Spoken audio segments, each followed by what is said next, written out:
어, 사실 저는 무슨 자격이나 능력으로 따지면 이곳에 설 자격이 없습니다. 어, 사실 부족한 제가 여기 와서 뭘 얘기해도 될까? 이런 고민도 많이 했어요. 근데 이제 한 가지, 어, 환우 가족 입장에서 마음을 나눌 수 있는 일은 있을 것 같았어요. 그래서 여기에 선 것은 환우 가족 자격으로 쓴 겁니다. 저는 좀 다른 얘기를 하고 싶어요. 정신질환 그러면 이 네 글자가 주는 그 무겁고 어두운 부정적인 이미지가 있잖아요. 근데 사실 저는 정신질환이라는 이슈가 우리 가정에 있었다는 거 감사하고 있거든요. 정말 조심스러운데 저에게는 축복이에요. 어떤 분들은 이런 생각을 하실 거예요. 아니, 우리가 지금 애들 때문에 얼마나 힘든데, 아니, 정신질환이 축복이라는 얘기는 좀 지나치지 않습니까? 그런 생각을 하실 분도 저에게는 축복이었어요. 왜 저에게 이런 정신질환 이슈가 축복이었는지를 좀 나누고자 합니다. 제가 잘 알고 있는 가족을 좀 소개를 해야 돼요. 아주 잘 알고 있어요. 그 가족은요, 여기에 자녀가, 조현병 자녀가 둘인 있는 가정이 있어요. 조현병 자녀가 둘. 네, 얼마나 힘드실. 자, 조현병 발병 이후, 자녀들의 발병 이후 10년 이상 되신 분. 네. 20년 이상 되신 분. 30년 이상 되신 분. 조현병 아니잖아요. 네. 30년 이상 되신 분 손들어. 35년 이상.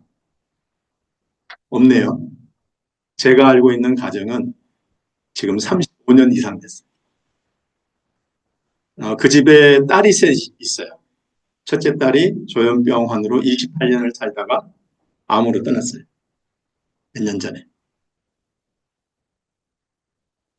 막내 딸이 또 조현병. 근데 그 막내딸이 처음부터 조현병 진단을 받은 건 아니고 처음에는 우울증 진단을 받았어요. 근데 우울증 진단받고 한 달 그 자살 충동이 너무 심해서 강제 입원을 시켰는데 퇴원한 이후에 가족들에게 이렇게 얘기하더래요. 우리가 언니 때문에 얼마나 고통을 받았는데 제가 우울증이래요. 내가 또 우리 가족에게 아픔을 주고 싶지 않아요. 그래서 그때는 그냥 무심코 듣고 넘어갔는데 자살 시도했어요. 코마 상태로 동공이 다 풀리고 의식이 전혀 없는 상태로 병원에 도착해서 2주 코마 상태 식물인간으로 지내니까 주치의 선생님이 원하시면 장례를 치러도 좋다고. 그래서 그 아버님이 반 수의를 주문을 하고 식구들하고 오늘 했는데 그 집에 그 장남인 아들이 도저히 자살을 했다는 것을 받아들일 수 없어서 2주만 더 기다리고 마음 준비를 하고 마음을 추스린 다음에 장례를 치르자. 그런데 2주 후, 그러니까 코마 상태 4주째 되는 날, 마지막 날, 약속한 마지막 날 깨어났어요. 병원이요, 난리가 났어요. 장례 치렀으면 죽었잖아요. 그 주치의 선생님이 너무 미안하게 된 거예요. 근데 그 막내가 그때 그렇게 깨어나서 시간이 가면서 결국에는 조현병 진단을 받고 지금도 조현병 환으로 살고 있어요. 근데 몇 년 전에 서울에서 서울 육교가 좀 높잖아요. 밑에 차가 다니는 육교. 한청을 듣고 뛰어내렸어요. 차가 뛰어내리는 그 순간에 차가 안 다녔어요.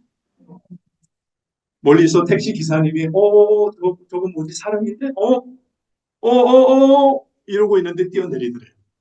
그래서 그 기사님이 보고 바로 차를 세우고 911 부르고 아, 여기는 119 미국은 911 부르고 도움 주셔가지고 빨리 대처할 수 있어요. 제가 그지 아들을 잘 알아요. 오늘 여기 와 있어요. 그 아들이 지금 여러분 앞에서 얘기하고 있어요.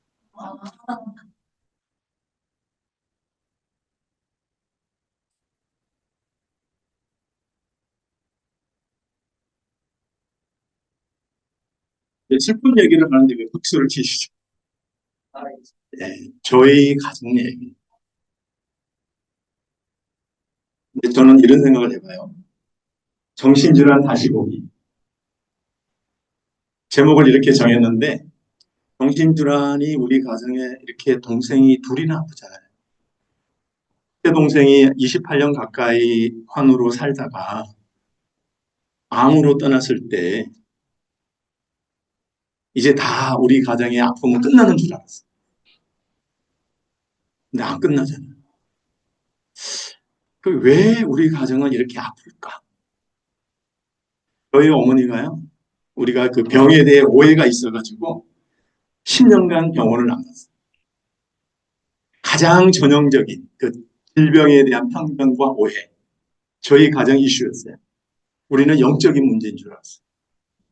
귀신 들림으로 오해해가지고 교회 다니던 우리 가정이 이건 기도로 믿음으로 이겨내야 된다는 생각에 매일 가정 예배 드리면서 10년을 버텼어요. 그 세월이 10년. 10년 만에 병원 갔어요. 왜? 어쩔 수 없는 거 아시죠? 이해되시죠? 경찰 도움 받아서 갔어요. 너무 위험해서. 어, 이게 병의 증상이 아니라 그냥 병의 증상이 나타나는 사람을 귀신 들렸다고 오해하고 매일 붙들고 기도하니까 사람이 진짜 미치더라. 그 분노 때문에. 그리고 나중에 알고 봤더니 이제 피해망상이 심해가지고 부엌칼을 들었어요. 그래서 아 우리 가족 얘기가 신문에 나는 거 아닌가. 그런 상황에서 어쩔 수 없이 경찰 도움 받고 병원을 보냈거든요. 병원에 10년 만에 갔는데 그때쯤 제가 이제 미국을 가게 돼요. 미국 도착한 지 3개월 만에 둘째 여동생에게서 전화가 왔어요. 오빠, 새벽 2시인데. 그때 지금 남의 집에 잠깐 이제 머물고 있었는데 너무 놀라지 말고 잠깐 들으라. 새벽 2시에 오는 전화는요, 안 좋은 전화. 제 경험, 엄마가 교통사고다. 그래서 날 박자마자 어쨌든 믿기지 않지만 비행기 타고 왔는데 와보니까 어머니는 영안실에 계셨어요. 그리고 그 이후에 저희 둘째가 이제 어머니 역할을 하면서 아픈 언니, 당시 우울한 동생, 그리고 홀로 되신 아버지를 모시고 살고 있어요. 지금도 서울에 살아요. 그런데 정신질환에 대해서 이렇게 아픈 면만 보면 이게 끝이 없더라고요. 신앙인이라고 해서 모든 걸 영적인 의미를 되새겨 본다고 해서 다 마음이 평안해지는 건 아니에요. 그래서 제가 어느 날 이 정신질환 때문에 저에게 유익이 됐던 게 뭔가 그거부터 찾아봤어요. 그랬더니 굉장히 많더라고요. 첫째는 저의 가치관의 변화가 왔어요. 특히 이 성공에 대한 가치관 완전히 바뀌었어요. 여러분 성공이 뭐예요? 아니 얘기해 보세요. 우리 자녀가 아프지 않고 사회에서 우리 대한민국에서 성공했다. 그러면은 대부분 일단 공부를 잘해서 좋은 대학을 가고 졸업을 한 다음 대기업에 취업해서 높은 연봉을 받으면서 살다가 돈 모아서 남들보다 빨리 서울에서 직장만 하고 좋은 차 타면 그 정도면 성공했다 이렇게. 미국도 똑같아요. 이민 온 한인 커뮤니티에 부모님들 대화를 해보면 애들 교육 문제 때문에 이민 왔다고 하시는 분이 거의 대부분. 좋은 학교 보내려고. 그리고 그 본질을 좀 파헤쳐 보면은 그냥 잘 먹고 잘 살기 위해서. 그렇잖아요. 제가 만난 가정에 자매가 있어요. 이 자매가 아팠어요. 캘리포니아에 제가 살고 있는 캘리포니아에 주립 명문 그러면 공립대학으로 명문 그러면 UC 버클리가 있어요. 미국 전체에서 공립대학으로 거의 뭐 UCLA, UC 버클리. 학부를 버클리 생물학과 나오고 그 꿈에 그리던 대학원을 아이비리그 예일대 진학한 자매. 근데 예일대 대학원도 의대를 갔어요. 인턴, 레지던트 다 마치고 현직 메디컬 닥터가 됐어요. 그 커뮤니티 백인 사회에서도요. UC 버클리 나와가지고 예일대 의대 졸업해서 현직 의사가 됐으면 그 정도면 성공한 거예요. 그 정도 스펙이면 괜찮아요. 근데 한인 2세 자매 대단하죠. 근데 이 자매가 자살을 시도했어요. 저는 처음에 믿어지지가 않았어요. 현직 메디컬 닥터 혹은 이거 아직도 그 주위에 모르는 사람 많아요. 의사가 자살 시도하면 굉장히 큰 문제가 됩니다. 그 사람한테 치료받았던 사람들이 그 의사를 상대로 병원을 상대로 흔히 말하는 소송을 할 수 있어요. 뭔가 내가 지금 문제가 생겼다면 이런 문제 있는 사람한테 내가 치료받아서 나에게 문제가 있다고 병원을 상대로. 그래서 쉬쉬해요. 나중에 그 자매에게 물어봤어요. 자, 캘리포니아 와보신 분들 계시죠? 바닷가, 미국은 부자들이 주로 바닷가에 한국의 어촌 개념이 아니에요. 이 경치를 중요시하잖아요. 그래서 높은 산꼭대기에 있는 집들은 다 비싼 집이에요. 한국은 가난한 사람들이 달동네 산꼭대기에 올라가죠. 미국은 반대거든요. 부자들이 산으로 올라가요. 부자들이 바닷가에 주로 살아요. 백인 타운에 의하니까 그 백인 동네에 바다 뷰가 보이는 싱글 자매가 뭐 하겠어요. 인컴은 많은데 비싼 집 사가지고 혼자 살면서 방이 몇 개냐. 제가 듣기로는 4개인가 5개. 혼자 하는데. 자, 좋은 대학 나왔어요. 의사예요. 인컴 많아. 좋은 집에서 살아. 좋은 차도 있어. 실력을 인정받아가지고 백인들이 이 자매한테 수술 받으려고 수술 일정이 막 굉장히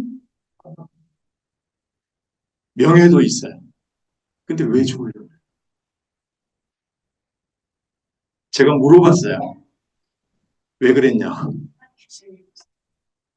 제가 이 얘기는 가는 데마다 해요. 뭐라고 대답했을까요? 딱 한마디 하더라고요. 한 센텐스로 그 이유를 설명을 하는데 이렇게 얘기했어요. 쉬운 영어니까 제가 해볼게요.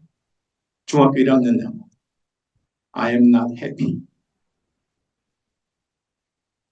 행복하지 않대요. 저는 그래서 어, 저희 가정의 이 아픔 때문에 진정한 성공이 뭘까? 많은 환우들을 만나면서 제가 깨달은 것은 진짜 성공은 행복하게 사는.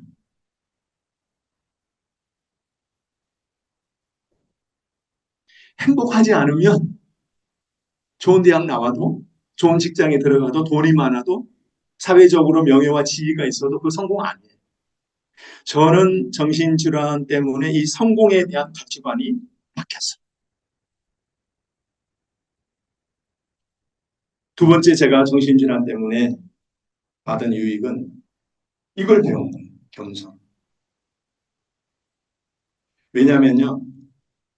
저희가 크리스찬 가정이라고 그랬잖아요. 자, 이걸 병으로 이해하지 않고 귀신 들림으로 오해를 했으니까 한번 상상해 보세요. 얼마나 기도를 했겠어요.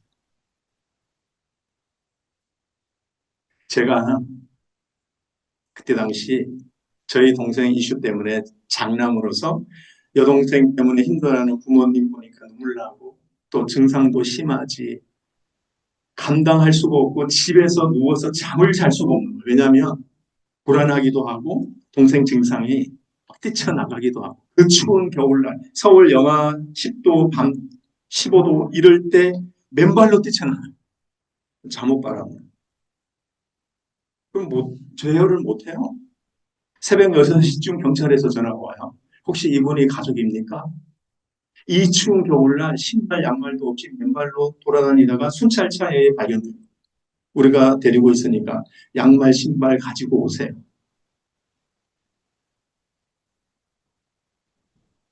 근데요, 동생이 왜 뛰쳐나가느냐? 화층 때문에. 새벽 2시에 오빠, 왜 안 들려? 무슨 소리? 내 친구 누구 알지? 뭐 알지? 걔가 지금 가족이 생겼다고 빨리 와서 도와달라고 그러잖아. 나 가봐야 돼. 이러고 나갑니다. 그러니까 저희들은 귀신이 장난치는구나.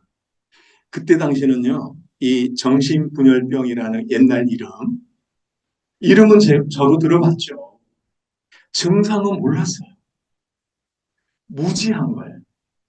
환청이 병의 증상인지는 모르고 이게 사탄이 장난을 치네. 이제 이런 생각에 확신을 가지는 거예요. 저는 의심이 99%가 아니라 100%였어요. 그러니까 이제 어떻게 해야 돼요? 기도로 물리쳐야 돼요.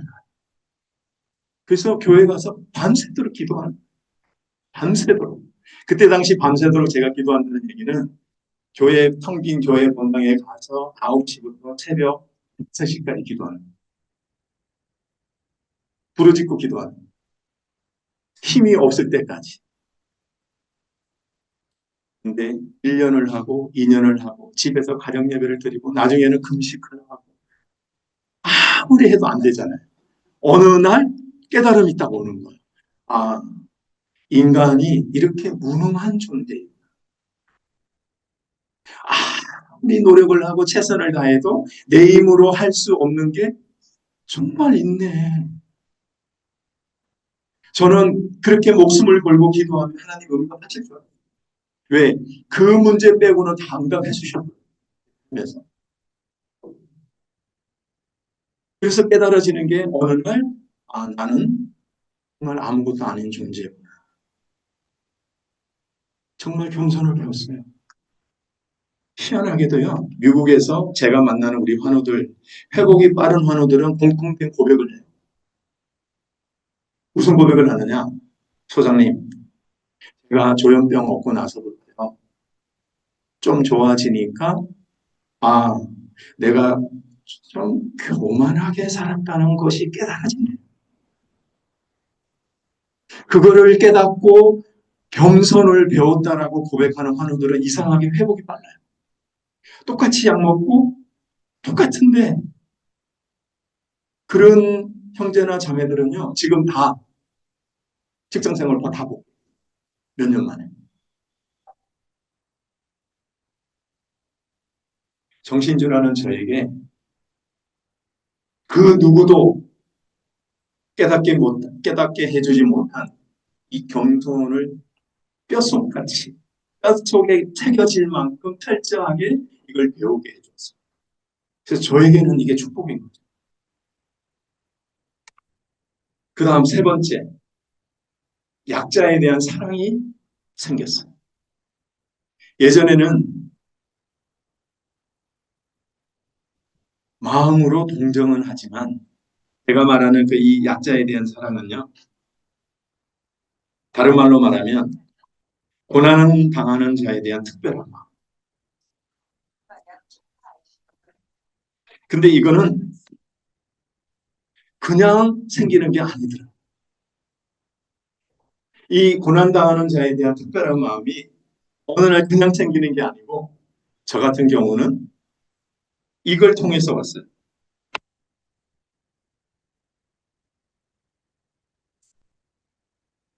왜 제가 빨간색으로 했는지 아세요? 많이 울면 눈 빨개지죠.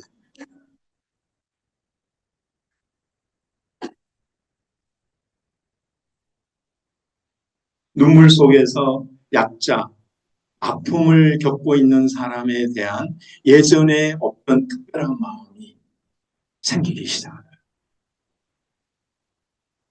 저에게는 이게 정말 축복.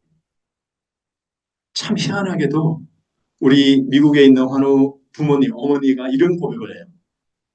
자기 아들이 조현병 진단을 받고 몇 년째 방황을 하면서부터 이상하게 홈리스, 미국 아까 우리 김연아 교수님 강의에도 홈리스 안다고 그랬잖아요. 예전에는 홈리스를 볼 때 그 어머니가 운전하면서 이런 생각을 해요. 저렇게 무책임하게 인생을 사는구나. 정신 좀 차리지. 이런 생각, 부정적인 생각이 들었는데 아들이 조현병 진단을 받고 몇 년을 방황하고 힘든 시간을 보내면서 그 다음부터는 그냥 도저히 지나칠 수가 없대요. 저 사람은 왜 저렇게 됐을까? 그런 사연이 있겠지. 마음 아프고 눈물 나고 자기가 그렇게 바뀌었다고 어머니가 직접 고백합니다.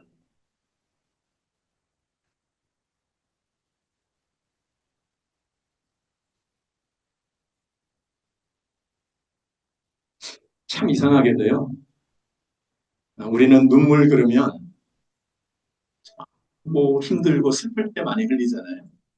예, 감격해서 좋아서 흘리는 눈물은 특히 한국 사회는 또 근데 이 눈물이 한편으로는 우리 마음을 정말 아프게 한국식 표현으로 가슴이 무너지고 찢어지고 그렇지만 이 눈물이 가져다 주는 어떤 특별한 힘이 있다. 눈물 속에서 사람. 그래서 제가 이런 생각도 해봤어요. 사람의 성숙도는 그 사람이 흘린 눈물에 비례하지 않는 눈물의 1차 방정식.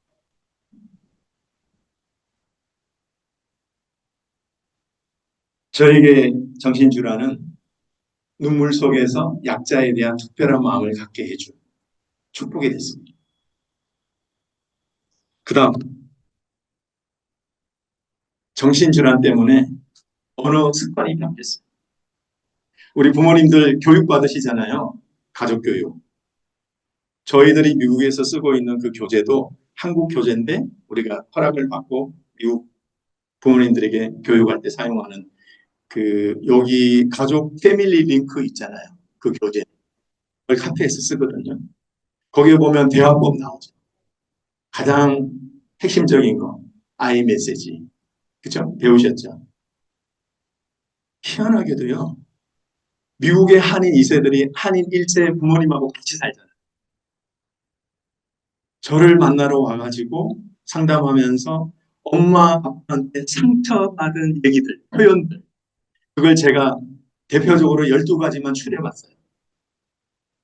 자기들이 이런 얘기를 부모한테 들을 때 화나고 상처되고 그래서 다양한 표현이 많이 있는데 딱 핵심되는 거 12가지를 정리해봤는데 첫째, 이 바보 같은 속으로 아픈 자녀들한테 이런 생각 해보신 적 있죠? 그러세요? 속으로.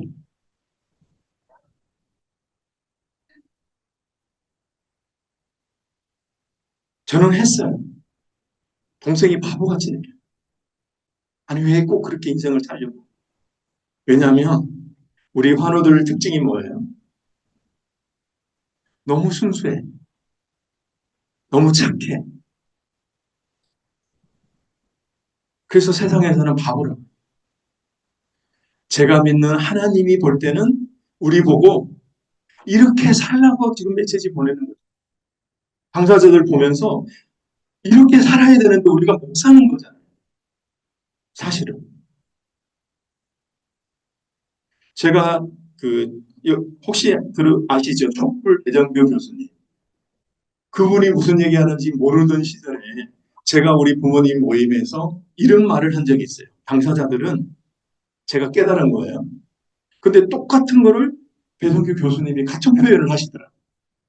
그게 뭐냐면 당사자들은 1급수 물고기예요. 세상은 3급수예요. 3급수에 오염된 호수에는 붕어, 메기, 잉어 이런 거 살아요.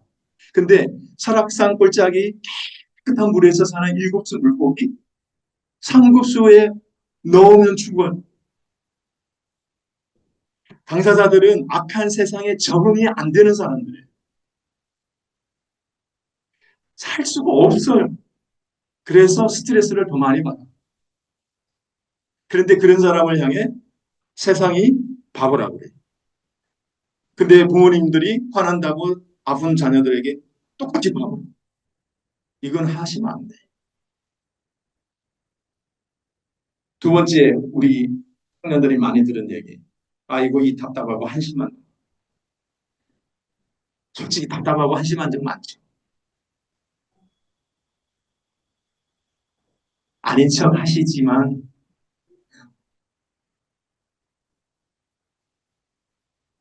세 번째, 넌 도대체 누굴 닮았기에 이 모양, 이 꼴이냐.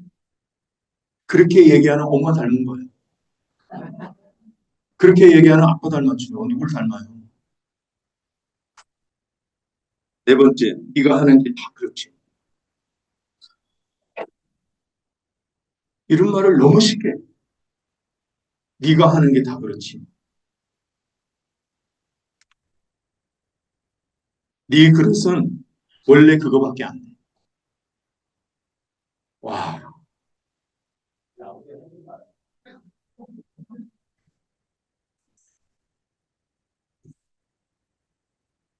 그 아버님 만나 뵙고 싶네. 그 다음에 또, 아니, 미국에서 이 말을 들어야 하니 이세가 부모한테. 너 노란, 또, 정말 죄송한데, 이 표현도 많이 듣고. 야, 이 미친 새야. 어? 미친 새 X야. 제가 그 폭력적인 그 성향이 나타나는 그 형제님 집에, 당사자 집에 방문을 한 적이 있어요. 한국과 미국의 저희 기관의 신지의 활동과 저희 정신건강 가정 미션이 거의 똑같은데 하나 다른 점이 있다면 저는 원하면 집으로 가요. 그리고 상담은 저희 사무실에서 처음 한 번은 상담을 사무실에서 하고 그 다음부터는 가능하면 밖에서 만나요. 바닷가에서 만나고 식당에서 만나고 식당은 본인이 좋은데 부르라고 해요. 근데 어느 형제 집에 갔는데 와, 그 부모님들이 힘들긴 힘들겠더라. 방을 밭대로 부숴놨어요. 벽마다 구멍. 미국은 벽돌로 캘리포니아 집을 안 지어요.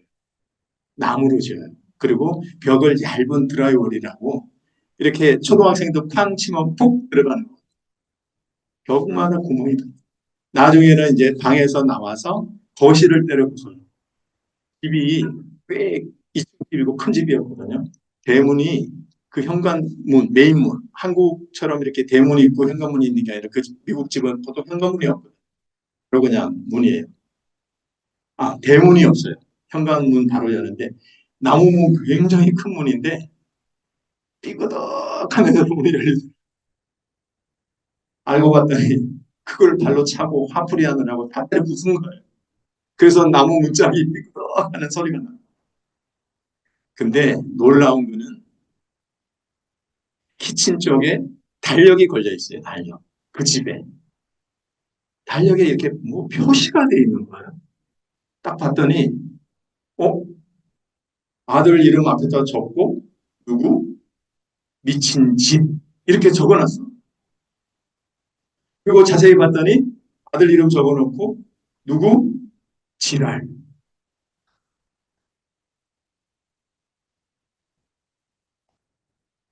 여러분 미국에서 이 말을 듣고 살아 우리 2세들이.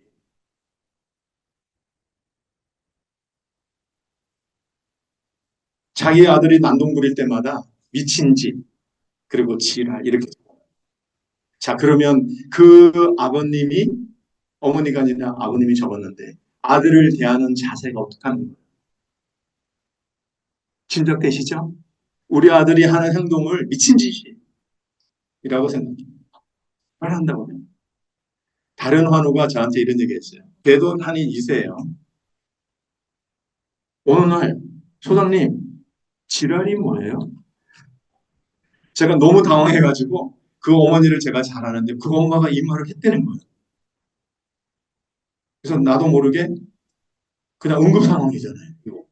이거 어떻게 설명해요? 아, 이게 있잖아.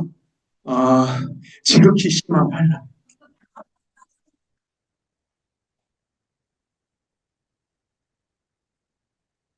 2세니까. 여러분, 자녀한테 이런 식으로 대하면 안 돼요. 너 도대체 언제까지 그렇게 살아? 이것도 많이 듣더라고요. 그 다음 10번째. 너 나이가 몇 살인데? 우리 당사자들 나이가 어땠어요? 네?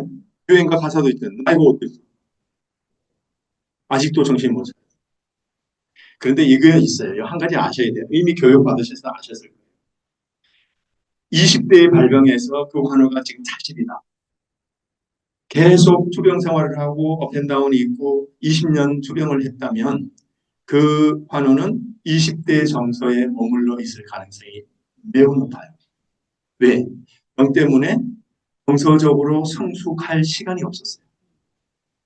성장하고 성숙을 못하고 병 때문에 계속 병과 투병만 했지, 싸웠지, 잘할 여유가 없었잖아요. 그래서 실제로 우리 케이스도 보면은 20살 UCLA 대학 다니다가 아프기 시작했는데 지금 나이가 환갑이 넘었어요. 우리 모임에 와요. 근데 이 형제 특징이 뭔지 아세요? 우리 프로그램 중에 우리 TV에처럼 뭐 야유회 활동이 있잖아요. 우리는 이제 하이킹도 하고 무료 골프 레슨도 시키고 그리고 골프 하겠다는 사람 골프채를 그냥 선물로 다 줘요. 물론 새 거는 아니에요. 쓰던 거 도네이션 받아서. 근데 한 번은 이 형제랑 우리 같은 환우들하고 부모님들하고 산에 하이킹을 갔어요. 하이킹을 갔는데 중간에 이제 쉬는 시간에 백팩 이렇게 딱 열고 가져온 간식 먹는 타임이 있잖아요. 이제 어떤 사람은 뭐 김밥도 가져오고 빵도 가져오고 뭐 바나나도 먹고 물도 마시고 음료수 마시는 시간에 이 형제님이 나이가 60인데 갑자기 백팩에서 책을 꺼내는 거예요. 이렇게 두꺼운 책이에요. 그러면서 저보고 하는 말이 소장님 있잖아요. 내가 옛날에 공부할 때 물리보다 요즘 물리가 더 어려워요. 물리학 책을 꺼 산에 등산 갔는데 그 형제는 20살 때 물리학 전공으로 입학했다가 물리학으로 졸업 못하고 수학으로 졸업했어요. 아직도 미련이 남아있어. 그 20대 때 못 이룬 것에 대한 그 정서가 거기에 머물러 있어가지고 하이킹 가는 날 백팩에 책 넣어가지고 들고 와서 쉬는 시간에 그거 넘기면서 물리학이 어려워졌다. 이런 경우 참 많아요. 그러니까 부모님들이 이해가 안 되는 거예요. 그 어머니 지금 80 넘었고 아버님은 90을 받아요. 근데 이 얘기 할 수밖에 없잖아요. 그 언제까지 나이가 몇인데 언제까지 이해는 되지만 우리 환우들한테는 이런 표현이 안 좋아. 이게 스트레스예요.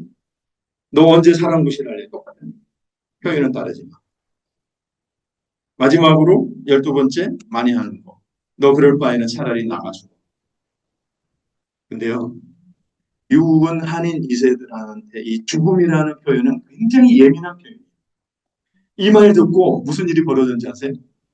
나가주고 그러니까 너무 화가 나니까 자기 방에 가서 권총을 들고 나왔어. 엄마 앞에서 이렇게 권총을 흔든 어머니가 반응이 어떨까요? 미국은 21살만 되면 특별히 문제가 없는 사람은 합법적으로 총을 살 수 있어요. 엄마 앞에서 권총을 흔드니까 엄마가 아무리 자식이지만 총이잖아요. 엄마야! 그러고 소리 지르면서 엄마가 막 도망가. 그때 방에 있던 하필 동생, 바로 친남동생, 경찰 생활을 하다가 군대 장교로 지원해서 합격해서 군대 가려고 준비하고 있던 남동생이 임시로 집에 머물렀는데 튀어나온 거예요. 엄마 비명 소리를 듣고. 근데 동생을 총돈 형이 주먹으로 치고 엄마는 계속 비명 지르고. 그러니까 그 동생이 경찰 출신이잖아요. 직장에 일하고 있는 아빠 나와. 형 지금 권총 어떻게 신고하면 내가 경찰이어서 알잖아. 형 인생 끝나. 신고해만. 아빠가 실탄 있어? 나는 모르지. 동생이 그런 거야. 아빠 나는 모르지. 형 총이잖아. 만약에 실탄 있으면 이제 비극이 벌어질 거 아니에요. 그 아버님이 있는지 없는지 모르는 상태에서 안전을 택한 거예요. 혹시 있을지 모르는 비극에 대비해서 안전이 우선이다. 아빠가 책임질 테니까 경찰 불러. 경찰 신고했어요. 자, 이런 상황에서 보통 미국은요, 경찰 특공대가 출동해요. 방탄조끼 입고 샷건 들고 나타나요. 영어로 SWAT, 스와팀이요. 경찰차 7대가 출동해요. 총 들고, 샷건 들고, 장총 큰 거. 다행히 이 형제가 경찰 지시에 잘 순응했어요. 재판 받았어요. 제가 재판 있을 때마다 코트에 같이 갔는데 중간 휴식 시간에 한 번은 물어봤어요. 너 왜 엄마 앞에서 이렇게, 왜 그랬어? 재판 받다가 화장실 갔다 와서 복도 이렇게, 사실은요, 제가 엄마 죽일 생각 없었어요. 왜 그랬어? 너무 화가 나가지고, 나가 죽으라 그러니까 너무 화가 나서 내가 얼마나 화가 났는지를 엄마한테 시위하고 싶은 거예요. 근데 그 말 한마디 때문에 이영재 재판받고요. 굉장히 심각한 형사적인 이슈가 됐어요. 다행히도 6개월 살고 프로베이션 몇 년 받고 나오긴 했어요. 이런 말, 극단적인 표현이에요. 언어, 우리 언어를 점검해 보셔야 돼요. 당사자들은 그 부모가 쓰는 그 말 한마디에 엄청난 상처를 받아요. 정말 우리 자녀들이 재활의 길로 빨리 들어서게 하려면 언어 습관의 변화가 필요합니다. 저는 우리 가정의 이 정신질환 이슈 때문에 제가 사용하는 언어가 바뀌었어요. 오빠로서 여동생 셋 분, 오빠로서 맨날 지적하고 나무라고 혼내고 야단치고, 아니 동생들 여동생들 숙제 검사를 제가 했잖아요. 글씨 안 이쁘다고. 어렸을 때는 제가 공부를 더 잘했으니까 맨날 지적하고, 하나 틀리면 왜 이거 틀렸냐고 야단치고. 동생들도. 저 28년 동안 저희 여동생 한으로 살다가 떠난, 그 암으로 떠난 동생, 그래도 제가 한국에는 그 스카이라는 용어가 있대요. 스카이 대학, 명문 뭐 세계 대학, 스카이 출신이에요. 그 아픈 와중에도 졸업까지 했어요. 물론 심할 때 1년 휴학했지만. 그럼에도 불구하고 제가 더 못났음에도 불구하고 오빠랍시고 맨날 동생들 야단치고, 언어의 획기적인 변화가 저에게 생기더라고요. 더 이상 지적하거나 나무라는 말 안 쓰게 됐어요. 다음, 마지막으로 관계 회복이 이루어졌어요. 여러분, 관계 회복이라는 게 저는 특히 가족 관계, 그 부모님과의 관계, 동생들하고의 그 관계가 그냥 만일 우리 동생들이 안 아팠더라면 그냥 맨날 야단치고 그렇고 그런 평범한 오빠 동생 사이였어요. 근데 이 관계 회복이라는 게 다른 게 아니고요. 진심으로 사랑하고 이해하는 관계.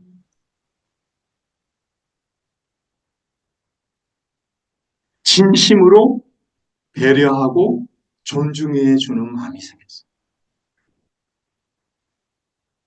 이전보다 훨씬 더 내 마음의 중심, 정성을 다해서 들어주고 배려하고 사랑하고 이해하는 관계로 우리가 저에게는 축복이죠. 오늘 제가 새로운 이론을 마지막으로 한 번 더 소개하고 정리하려고 해요. 첫째, 새 이론 소개. 한강 작가님이 노벨 문학상 이번에 받았잖아요. 제가 소개하는 이 이론 때문에 5년 후 어쩌면 노벨 물리학상. 첫 번째, 스트레스 총량 100 불변의 법칙. 제가 만든 표현이에요. 제가 어느 날 책을 읽다가 스트레스 총량 보존의 법칙이라는 표현이 있더라고요. 그걸 보고서 제가 만든 거예요. 저는 스트레스 총량 보존이 아니라 스트레스 총량 100, 100 불변의 법칙. 이게 무슨 의미로 제가 만들었냐면은 제가 보니까 인생이 죽을 때는 저의 이론이에요. 죽을 때는 누구나 다 똑같이 스트레스 지수 100을 채우고 죽는 것 같아요. 어떤 사람은 우리가 볼 때는 행복하게 살아. 우리가 볼 때 저 사람은 스트레스가 없어 보여. 그런데 죽는 순간 일평생 동안 그 사람이 받은 스트레스는 똑같이 100. 우리 당사자들도 우리 부모님들도 똑같이 100. 왜? 하나님은 공평하신 하나님이셔서 공평하게 똑같이 일생 동안 받은 스트레스는 똑같이 허락하시는 것 같아요. 제가 이거를 어떻게 깨닫게 됐냐면 아픈 당사자들을 상담하다 보니까 이 가정은 굉장히 스트레스가 많아 보이잖아요. 사실이고. 그런데 아픈 자녀가 없는 다른 상담 이슈를 가지고도 많이 찾아오거든요. 그 과정도 똑같아요. 똑같아. 그래서 제가 또 하나, 두 번째 추가해서 이 이론을 만들었어요. 스트레스 상쇄 항존의 법칙. 이거는 진짜 100% 저의 창작물이에요. 이게 뭐냐면 아무리 스트레스를 많이 받아도 그 스트레스를 상쇄할 수 있는, 줄여나갈 수 있는 방법은 항상 존재하더라. 좀 더 구체적으로 표현해 볼까요? 우리 자녀들, 우리 부모님들이 보실 때는 조현병 환우로 살기 때문에 너무 힘들어 보이잖아요. 좋은 일이 하나도 없어 보이잖아요. 근데 이런 거예요. 제 동생 보니까 막내 동생 이런 얘기를 해요. 오빠, 내가 예전에는 아프기 전에는 매일 울면서 살았어. 내 인생 너무 힘들었어. 근데 지금 나는 오빠 웃으면 살자. 당사자들이요. 어느 날 한 달에 한 번씩 병원에 갔어요. 약 처방받으러. 의사 선생님이 아무개 씨 지난달 너무 잘 지냈네요. 예후가 참 좋아졌어요. 잘하고 있습니다. 그날은 환우 당사자가 칭찬받고 기분이 좋잖아요. 스트레스 한 달 동안 받은 거 상쇄하는 바로 그 시간, 그 순간 그 친구, 안 아픈 친구, 대기업 다니는 친구는 상사한테 깨지고 있어.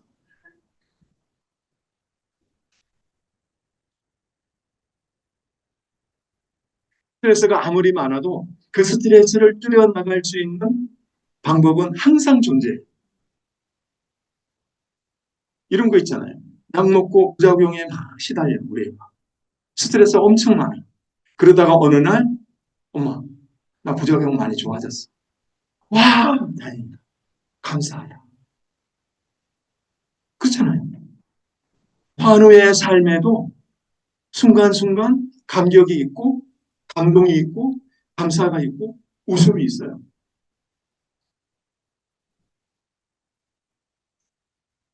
우리 부모님들, 전 이 얘기 꼭 하고 싶어요.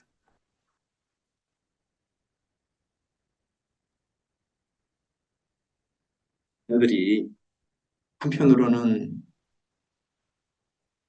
너무 불쌍하잖아요. 너무. 근데 우리 자녀들 삶, 그 삶 자체만 놓고 보면 좀 안 됐어. 아프니까. 남들이 안 먹는 약도 먹어야 되고, 부작용에 시달려야 되고, 재활이 쉽지 않잖아요. 그런데요, 아픈 우리 아이의 친구들, 흔히 말하는 건강하다고 하는 사람들도 그들 나름대로 인생에 아픔이 다 있어요. 똑같아.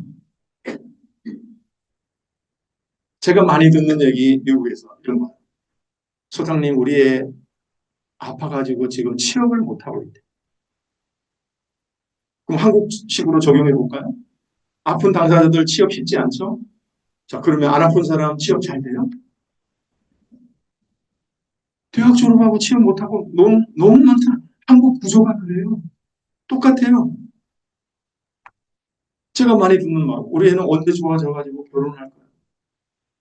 한국 결혼 포기하고 사는 사람이 너무 많아. 똑같다고. 왜 아픈 우리 애는 꼭 아프기 때문에 결혼도 못하고 취업도 못한다고 생각해요. 안 아픈 다른 집 자녀들 똑같아요.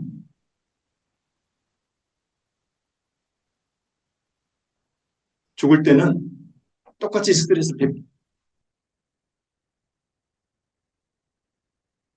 우리 아픈 자녀들 삶에도 감사할 일은 얼마든지 있어요.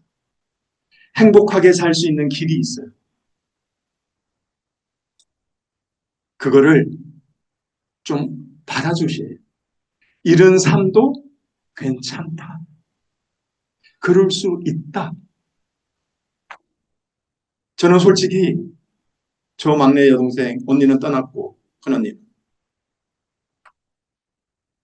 오히려 안 아프고 매일 슬퍼하면서 눈물을 흘리면서 힘들게 사는 것보다 차라리 아프면서 그런 거 다 내려놓고 지금처럼 나름대로 웃으면서 직접 못 다녀요. 그냥 하는 일은 매일 저희 아버지에게 용돈 받아서 조금 받아서 노래방 가서 노래 부르고 걷기 하고 그리고 돌아다니다가 그냥 집에 와요. 저녁 먹고 자고 약 먹고. 그런데 저는 한편으로 감사해. 차라리 그런 삶에도 웃음이 있잖아요. 본인이 좋다잖아요. 근데 우리 부모님은 본인 의견 무시해. 많이 좋아졌는데 그거 가지고는 안 돼. 멀쩡한 사람도 힘든 취업하라고. 제가 마지막으로 이 얘기하고 마치려고 합니다. 4년간 방에서 안 나오던 한우가 저희 상담실에 와서 저랑 상담하고 맨 처음에는 아버님 상담, 어머니 상담, 개인별로 그 다음에 당사자 상담 제가 그 가정의 문제가 뭔지 파악하고 나중에는 3명을 한꺼번에 그룹으로 상담시켜서 화해를 시켰어요. 아들하고 아버지하고 보듬켜 안고 울고 미안하다. 아들은 저도 아버지 이해해요. 울고 엄마랑 울고 화해하고 너무 좋아지기 시작하고 자 그때부터 이 형제가 급속도로 좋아져요. 3개월을 너무 정상적으로 약복을 하면서 그전에는 일어나는 시간이 낮 2시, 1시, 보통 12시. 그런데 아침 8시에 일어나서 1시간 동안 자기하고 운동하고 일상생활을 너무 정상적으로 잘 살아.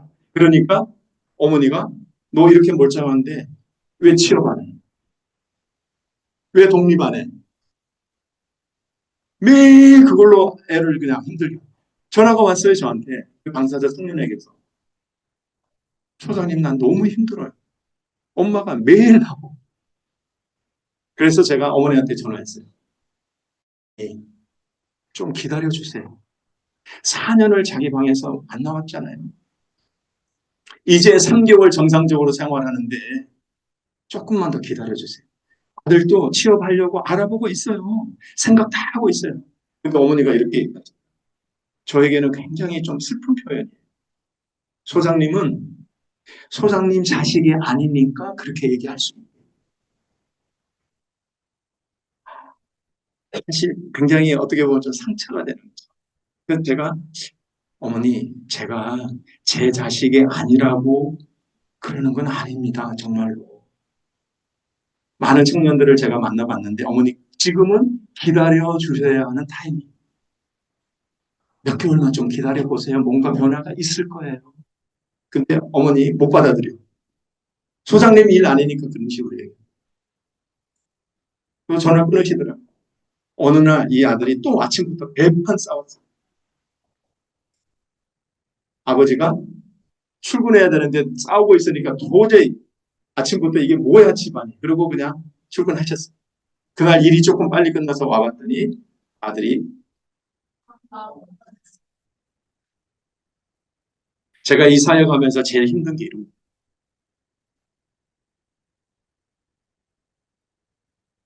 있는 우리 당사자 모습 그대로 우리 부모님들 조건 붙이지 말고 그냥 좀 품어주세요. 결론적으로 저에게는 정신질환이 참 힘들어하시는 부모님에게 조심스럽지만 저에게는 축복이 됐어요. 그러면 정신질환 정말 축복이 될 수 있을까요? 근데요, 이 축복이 저에게 마치 택배로 배달되어진 것처럼 정신질환과 함께 저에게 왔는데 이 축복은 포장지가 고난과 눈물로 포장되어 있어요. 많은 사람들이 그래서 이거를 안 받으려고 해요. 포장지가 고난과 눈물이기 때문에 이걸 뜯어보고 싶지가 않아요. 뜯어보면 안에는 축복이 있는데 택배 왔어요. 나 안 받을래요. 피하고 거절하고 리턴 시켜버려요. 축복이 그냥 오는 게 아니더라고요. 고난과 눈물을 통해서 오더라고요. 이미 이곳에 계신 우리 부모님들은 고난과 눈물을 남 모르는 눈물을 많이 흘리셨잖아요. 어쩌면 이 아픔을 통해 우리가 생각하지 못한 선한 일들이 기다리고 있을 겁니다. 저는 이곳에 모인 우리 부모님들이 너무 존경스러워요. 일반인들이 이해할 수 없는 아픔, 일반인들이 도저히 상상할 수 없는 고난을 극복하신 분도 계시고 지금도 진행 중인 분도 계시고 하지만 다른 분들하고는 차원이 다른 삶을 살고 계시는 훌륭한 부모님들, 존경스러운 부모님들. 너무 자책하지 마세요. 우리 아이들 큰 틀에서 생명을 허락하신 하나님 손에 맡기세요. 그리고 남은 인생 우리 부모님 한 분 한 분에게 좀 더 집중하세요. 아이만 소중한 게 아니고 내 인생도 소중해요.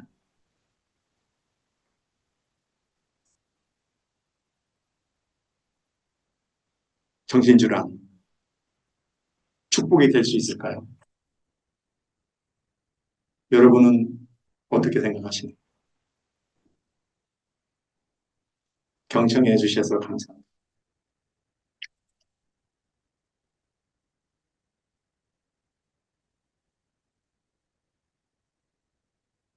예, 감사합니다. 우리 현재 당사자와 가족을 위해서 먼 미국에서 가까이 와서 귀한 말씀을 나눠주신 설교 부장님 다시 한번 뜨거운 박수